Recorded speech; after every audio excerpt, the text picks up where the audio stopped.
10 ಜನ ಇದೆ 10 ಜನ ಇದ್ದೀರಾ ನೀವು? ನಿಮಗೆ ಯಾವ್ದಾದ್ರು ಅಥವಾ ಬೆಳಗ್ಗೆ ಏನಾದ್ರು ಕಾಣ್ತಿದ್ಯಾ? ಸರ್ ಸದ್ಯಕ್ಕೆ ಏನು ಕಾಣಿಸ್ತಿಲ್ಲ. ನಾವು ಕರೆಕ್ಟಾಗಿ ಬಲ್ಲಾಳನ ಕೋಟೆ ಹತ್ರ ಇದೀವಿ.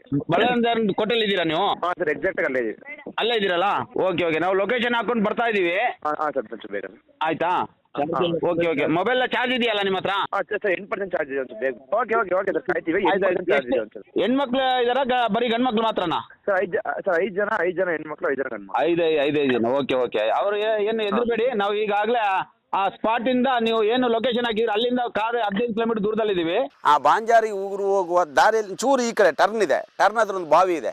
ಅಲ್ಲಿ ಲೇಡಿ ದಾಡ್ತಾರೆ, ಗಾಡಿ ಆಫ್ ಆಗುತ್ತೆ, ಭಯಂಕರ ಅದೊಂದು. ಹೋಗ್ತಾರಂತೆ ಲೇಡಿ ಒಂದು ಬರ್ತಾರಂತೆ, ಅಲ್ಲಿ ರಪ್ಪ ಒಂದು ಮಾಯ ಆಗ್ಬಿಡ್ತಾರಂತೆ. ಏನು ಅಲ್ಲೊಂದು ಬಾವಿ ಇದೆ, ಏನಾದ್ರು ಬಾವಿಲಿ ಯಾರಾದರೂ ಆವಾಗಿನ ಕಾಲದಲ್ಲಿ ಯಾರಾದರೂ ಕುಂದು ಹಾಕಿದಾರ ಏನೋ ಇರ್ಬೋದು.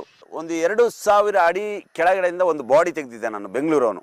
ಜನ ಹೋಗೋದಿಲ್ಲ, ಜನ ಹೋಗ್ತಾರೆ ಅಲ್ಲಿಗೆ, ಆದರೆ ಕೆಳಗೆ ಹೋಗೋಕ್ಕಾಗಲ್ಲ. 2 ರಿಂದ 3 ಸಾವಿರ ಅಡಿ ಕೆಳಗೆ